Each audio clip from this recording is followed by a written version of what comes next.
Aunty আসসালামু আলাইকুম, কেমন আছেন আপনি? ভালো আছি না? আপনার কথা অনেক শুনেছি। কি শুনছো? এই যে আপনি গোল্ড ডিগার, সরি মানে গোল্ড লাভার। আর গোল্ড লাভার এখন কি আর সেই দিন আছে মা? এই যে আমার মেয়েটা দেখতেছো, খুবই বোকা শোকা। এখন আর সেই দিন নাই। ভাইয়াকে দেখছি না, অফিস থেকে ফিরেনি এখনো? না, ও তো এখন অফিসে। সমস্যা নেই, ভাইয়া আসলে মানে আমি একটু সবজি রান্না করেছিলাম, ভাইয়া তো আবার হেলথ কনসিয়াস, আসলে একটু গরম করে খাওয়াবেন, আপনিও খাবেন। আমি এখন যাই, আমি আবার চুলায় রান্না বসিয়েছি, মাছ রান্না করছি। আপনি আসবেন কিন্তু আন্টি, ভাবি আন্টিকে নিয়ে অবশ্যই আসবেন। হ্যাঁ আসি আন্টি, আসসালামু আলাইকুম, ভালো থাকবেন। আসো আসো। থ্যাংক ইউ ভাবি। ওয়েলকাম। এই ভাবিটা না এত সুইট, রাখ তোর সুইট। আশ্চর্য, তোর কি কোনো কালে আটকে লইব না? হ্যাঁ, এইরকম বেডি এরকম মাথা কাটা জামা পরে যখন তখন তোর ঘরে ঢুকে পড়ে। হ্যাঁ, জামাই আছে না? মা তুমি এত টেনশন করতেছো কেন? রাজীব বদলায় গেছো, আর আগের মতো নাই, ওইসব ধান্দা বাদ। থাক, আর কইতে হইব না। যে কোনো মুহূর্তেই স্বভাব চাগায় উঠতে পারে, বুঝছো? ওই যে কথায় আছে না, খাইছিল যায় না কইলে স্বভাব যায় না মইলে, বুঝছো? একটু বেশি বেশি বলো। শোন মা, আমার তো আর তোর কষ্ট সহ্য হইতেছে না। এই আমি না জামাই রে চুপি চুপি জিজ্ঞেস করছিলাম, জামাই আমারে কইলো এখন ডিমোশন হইয়া যে পোস্টে আছে না, সেই পোস্টেও জামাই ব্যবস্থা করতে পারবো উপরি খাওয়ার। খালি তোর ডরেই খায় না। শোন মা, তোর একটা ভবিষ্যৎ আছে না। আজকে না হয় 2 জন আসোস, 2 দিন পরে 4 জন হবি না? মাথার উপরে তো একটা ছাদের দরকার আছে। এটা তো ভেবে দেখি নাই, আসলেই তো এটা নিয়ে একটু ভাবা দরকার। আমি ভাইবা দেখবো না। আচ্ছা বাবা, মা না কালকে আমার মাথায় একটা চিন্তা ঢুকাই দিছে, আমি সারা রাত ঘুমাইতে পারি নাই। কি চিন্তা রে মা? মানে আমাদের ফিউচার নিয়ে, রাজীবের যে বেতন, আমাদের তো বাসা ভাড়া দিতেই ঝামেলা হয়ে যায়। অতটা ঝামেলা হয় না, মানে একটু ঝামেলা হয়। হয়, লজ্জা করো না বাবা। মা বলার পর আমি বুঝলাম যে আমাদের না নিজেদের একটা ফ্ল্যাট দরকার। আমি বলি কি, তুমি তোমার জামাইয়ের নামে না হোক আমার নামে একটা ফ্ল্যাট দিয়ে দাও, মানে আমাদের ফিউচারটা সেভ হয় আর কি। মা, এই মা, এ কি মা, অজ্ঞান হয়ে গেল তো। মা, বাবা, ডাক্তার ডাকেন, অ্যাম্বুলেন্স ডাকেন। মা, মা অজ্ঞান হয়ে গেল কেন? ব্রেকি রুকি নাকি? ব্রেকি রুক আছে? মা। না না না না না, থাকলে যে জুতা না ধরি তাহলে ঠিক হয়ে যাবে। হায় হায়, জামাই এটা কি কয়? আর তো ডং ধরে শুয়ে থাকুন যাইব না, নাইলে পচা জুতা শুনাই দিব। জামাইটা খুব চালাক চাতুর হয়ে গেছে, আর বোকা শোকা নাই। না না, আমি ঠিক আছি, আমি ঠিক আছি। হঠাৎ করে মাথাটা ঘুরাই গেছিল। ধর তো, যা। সাবধানে সাবধানে, প্রেশারটা মাপাইতে হবে। হ্যাঁ আম্মা ঠিক আছেন? বুঝলাম না, হঠাৎ করে মাথায় এভাবে ঘুরান দিল। ঠিক আছে তুমি?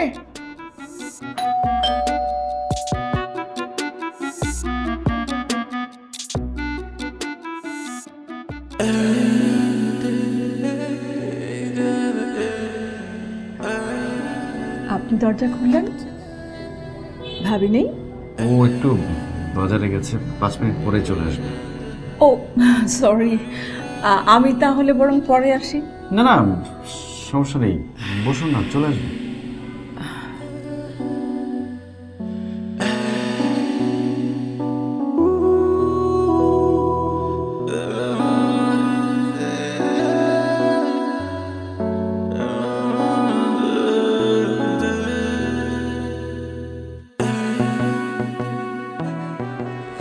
ভাবি কিন্তু সবসময় আপনার কথা বলে। কি বলে? সব সব? একদম সব। আমি কিন্তু এখন আগের মতো নাই। কিন্তু আমার কিন্তু আগের রাজীবকে বেশি ভালো লাগতো। তাই? আপনি তো কখনো ইনভাইট করলেন না আপনার বাসায়। ও সরি। কে কে থাকেন আপনারা? আমার হাজব্যান্ড আছেন, but most of the time আমি একাই থাকি। এখন কি আছে? কেউ নেই, একদম ফাঁকা। বাসা খালি? চলুন না, আমার বাসার ইন্টেরিয়রটা আপনাকে একটু দেখাই। শিওর? শিওর, চলুন। চল।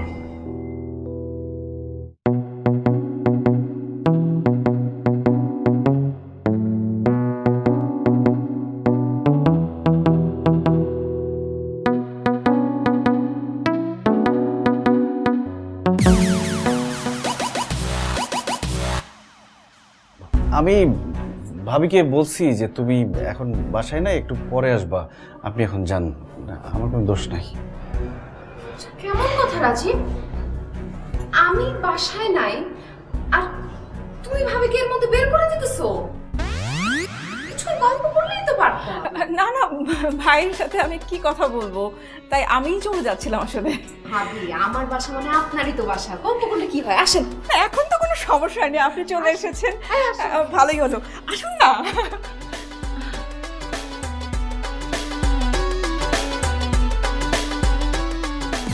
এই কি অবস্থা মেদি ভাই? রাজীব সাহেব, এই কি রাজীব সাহেব আপনার এই অবস্থা কেন? এরকম হতাশ হয়ে আপনি চিন্তা শুয়ে আছেন, শরীর খারাপ হচ্ছে নাকি ভাই?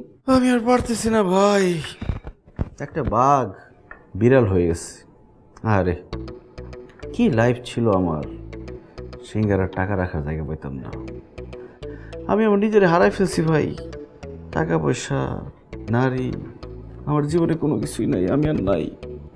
তাইলে তো আপনি আরেকটা ন চিনি নেই ভাই, নিষিদ্ধের আরেকটা ন আছে ভাই, যেটা আপনি চিনেন নাই, দেখেন না। আজকে আমি আপনাকে সে নিষিদ্ধের নটা দেখাবো, চলো। এটা কোন ন ভাই? আপনার এত কিছু জানার দরকার আছে? আরে আমি আমার বউয়ের অত্যাচারে শেষ, আমি নষ্ট হতে চাই, আমার একটু সাথে নিয়ে চলেন না? হ্যাঁ, আপনাদের এই দুইজনের এই সমস্যার সমাধান আজকে আমি করবো, চলে। ভাই আমি একটা জিনিস খেয়াল করে দেখছি, আমি যেই পথে হাঁটতে চাই আপনি পিছন দিক দিয়ে কেন চলে আসেন? আরে আসেন, পিছনের সামনে সব দিকে করবেন। বসতে বলে যাওয়া উচিত না? কিচ্ছু বলার দরকার নাই, আসেন। এই মেদি সাহেব নিয়ে আসেন আমাকে।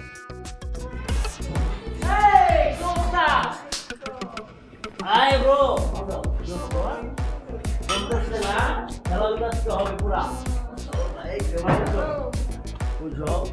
ঠিক আছে, ভিতরে পাচ্ছি। আরে আসছে না, ভাই। ইয়া ইয়া ইয়া প্লিজ পরে রাজীব সাহেব।